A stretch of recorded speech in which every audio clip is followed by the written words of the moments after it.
Hello, and welcome to Not Very Scary Stories.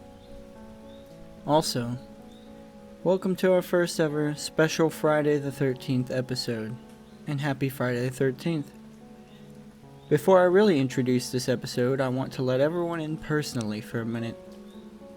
I'm someone who has several outlets of entertainment that I enjoy putting out for people. I'm not going to shout those out, but what I can tell you is lately, this has become one of my most successful projects ever. We're soon to cross 2,000 downloads or listens. Thank you guys for the support. I can't thank you enough, really. Now, this episode will have stories from the internet. Be sure to leave a sub, follow, or whatever you can on whatever platform you're on. Also, be sure to leave a review, so people will know to listen in as well. Again, I'd like to thank you guys for the support thus far on all platforms you can find us on, including YouTube. I'd also like to remind everyone that if you have any scary stories or experiences you'd like to share, email me at notveryscaryent@gmail.com and tell me how you'd like to be credited. I'm Zenith Darksky, and I'll be your host tonight. Enjoy. The first story is Black-Eyed Kid, posted on r/ghost stories by user/swamp_puppy. This is not my story, but a story from a friend's great-grandfather. I have gotten permission to tell this story on here. This story takes place during the late summer in the 1960s in Osceola, Iowa, which was a very small farming community. My friend's great-grandpa, Bob, owned a farm out there. He had acres of corn, wheat, potatoes, etc. But corn was his main crop, so he had a huge cornfield. It was around 2 a.m., and his grandfather couldn't sleep, so he went outside to get some fresh air. When outside, he noticed something that looked like a child walking around him in the cornfield. So Bob ran back inside and grabbed his double-barrel shotgun and woke the farmhand for backup. They combed through the cornfield in an attempt to find whatever was running around out there. After a while, they still couldn't find anything. So Bob told the farmhand to go back inside while he stayed on the porch to watch his cornfield. Then, he looked at the gravel road between his yard and the fence line that led to the cornfield. And standing on the road was a little girl, around 6 years old or so. And she was wearing a white dress that made her look like she had just gotten out of church.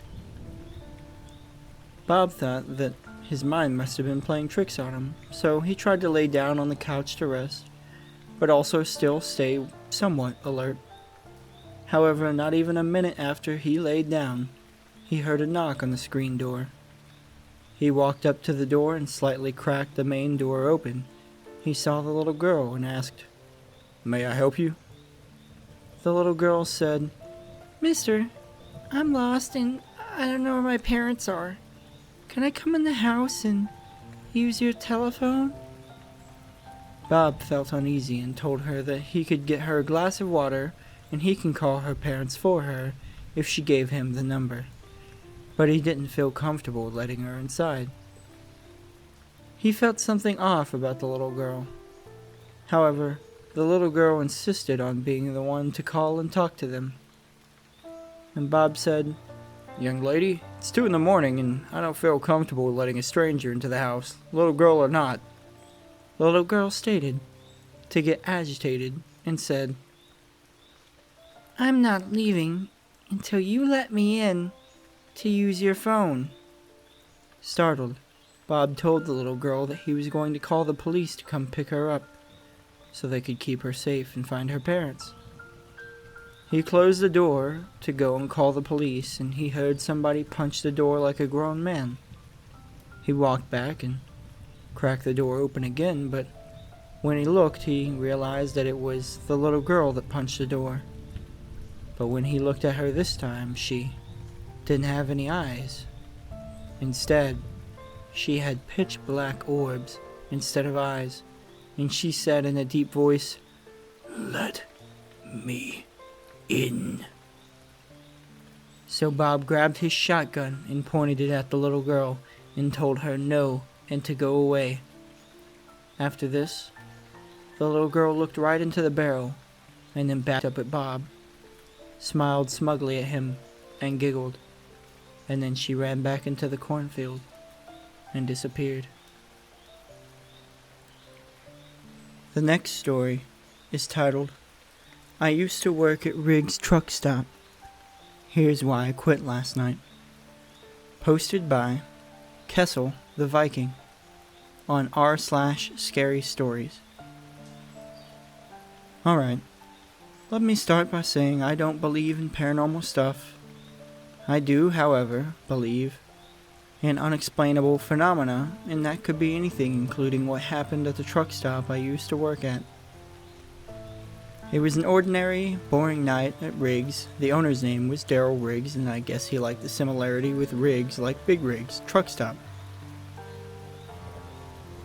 I was a cashier, but I also stocked the shelves, cleaned the windows, changed out the trash bins, and ate my fair share of truck stop food. When I was first hired, Daryl told me that the cameras were in place, but none of them worked, so I figured I could eat as long as it wasn't a noticeable amount. Anyway, that night, I was falling asleep at the register. It was probably around 1 a.m. I worked the graveyard shift, and it was deader than roadkill.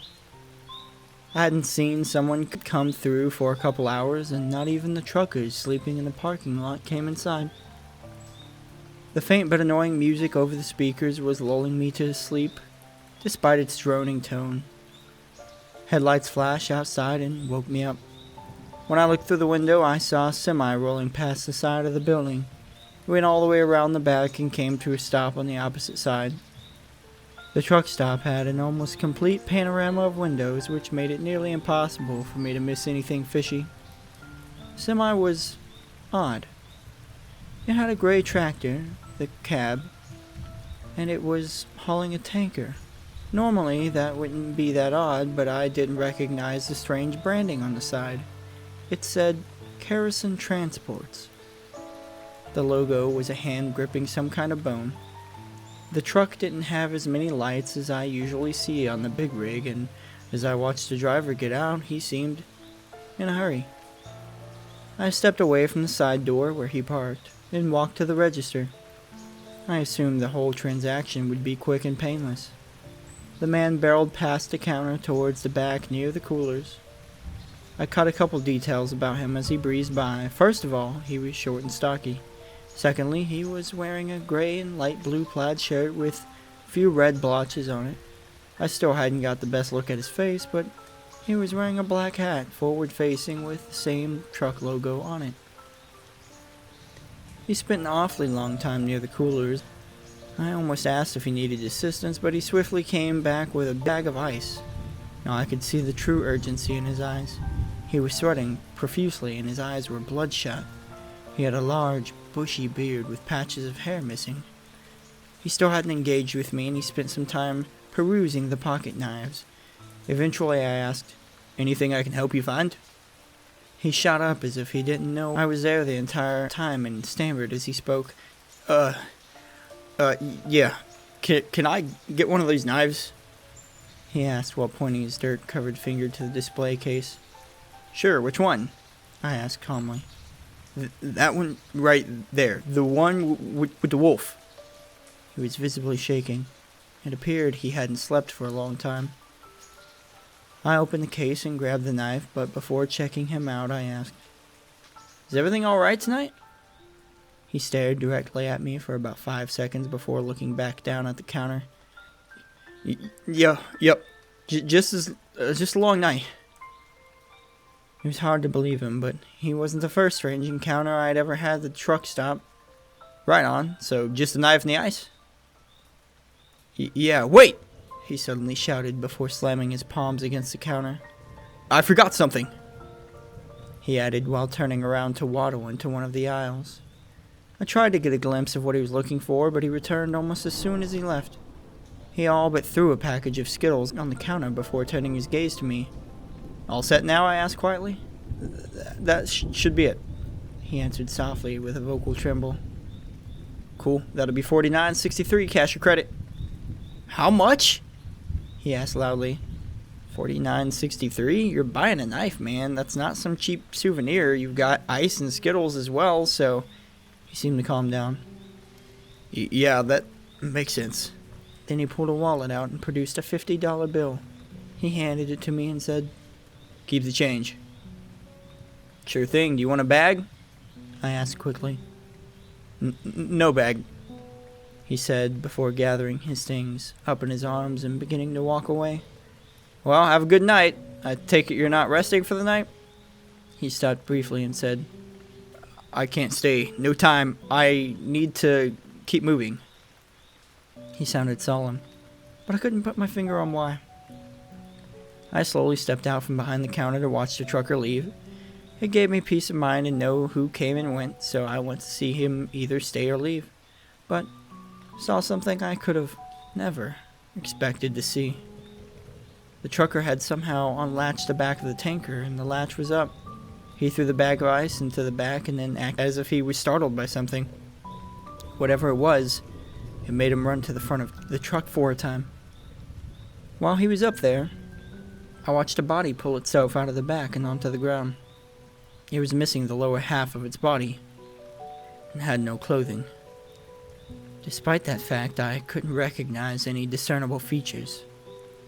The body quickly pulled itself under the tanker, and it was just as the trucker reappeared to seal the latch. I couldn't bring myself to say anything because, quite frankly, I was in shock. The trucker turned and looked at me before once again running to the front of his truck, shifting into gear and driving away. And the body was nowhere to be seen. Not sure how I missed it, but it managed to disappear. Well, unless it was some kind of exhausted hallucination. I stood at the side door for a few minutes trying to process what happened. Eventually I turned around and headed back to the counter to take my post. The Eagles were playing over the radio, and their mainstream hit Hotel California was bringing me to that tiresome state, not because the music is boring. If anything, it was peaceful. Unfortunately, I can't just sleep when I was working at Riggs, even if nothing is happening work-wise. The sensation of needing to use the bathroom suddenly arose, and I swiftly dismissed myself. However, just as I was about to push through the door, I saw a trail of something on the tile floor. It dragged from the side door to the storage room, and upon close inspection, it was blood, albeit congealed and old. There was a handprint on the door that went outside and another on the storage room door. I stared down the short hall that leads to storage and listened. Something was rummaging through the shelves. The urge to use the bathroom left me and was replaced with that feeling you get when you turn off the light in an old basement. I took 2 steps down the hall and the rummaging stopped, prompting me to stop as well. Then I heard a dragging sound like shoes scuffing against the floor. I realized far too late that I was in imminent danger, and just as the thought entered my mind, the door to the storage room began to creak open. My instincts told me to run, and so I did. I ran to the coolers and hid in the frigid stocking room behind them. Probably wasn't my best choice, but I had no idea what awaited me beyond that door, and abandoning the register could lead to the place being robbed. I tried to peer through the cooler glass in the store, but I didn't have that good of an angle on the hallway or the side door. But I wouldn't need one because, unbeknownst to me, my adversary had already made its way to the front of the coolers. I caught movement in my peripheral vision. As I looked down, I almost yelled, which would not have been ideal. It was the body, the one that crawled out of the back of the tanker truck. And it was seething. The body was deteriorated and in complete shambles. Feasibly, it shouldn't have been able to move at all, but it was dragging itself along the ground with ease. It had wispy strands of hair on a decomposing scalp, empty eye sockets, fingers with the bones exposed, no legs, and deep gashes across its entire back. It slowly raised its head and turned to face me. I wasn't sure why I was worried about whether it could see me or not, but I still hoped it couldn't. It opened its disheveled mouth and snapped its teeth together in the air while appearing to sniff. I remained still and shaking, both from the cold and from my terror. The creature then turned away from the coolers and began to drag itself back towards the side door, or at least in the direction of it. I moved to a place where I could safely watch it without making as much noise as possible. It gradually made its way to the side door, but by the time it reached it, its body was too low for me to see. However, I was able to see the door swing open slowly before closing shortly after. I waited, freezing for a good 10 minutes for any signs of it before leaving the coolers. As soon as I thought the coast was clear, I left and immediately called the police. I called my boss as well, who didn't answer. The police arrived and were understandably skeptical, but that was only until they watched the security footage. They clearly saw what I had and were equally terrified and confused. A crime scene investigator came and examined the blood trail. They said while it was human blood, it had something else in it. Something they had never seen before. The police also told me that the trucking company didn't exist. The one on the side of that semi. They asked if I could have possibly been mistaken, but I assured them of my certainty. I was able to give them details of the driver, but they weren't enough for them to go on, and without a license plate, they couldn't track the truck. Needless to say, I quit that night. That thing may have left the truck stop, but it doesn't mean it isn't lurking somewhere nearby. The police did search with a dog, but the results were inconclusive. I wasn't going to wait around to see if it came back. I'm still not sure if that trucking company and what it was actually delivering. If that living corpse was anything to go by, then I'm sure it was nefarious in nature. If you see Riggs' truck stop, either avoid it or stay for only a short time. I won't be there to protect you, and I probably wouldn't do a very good job either. Oh, and if you ever see kerosene transports on the side of a semi, stay far away from it.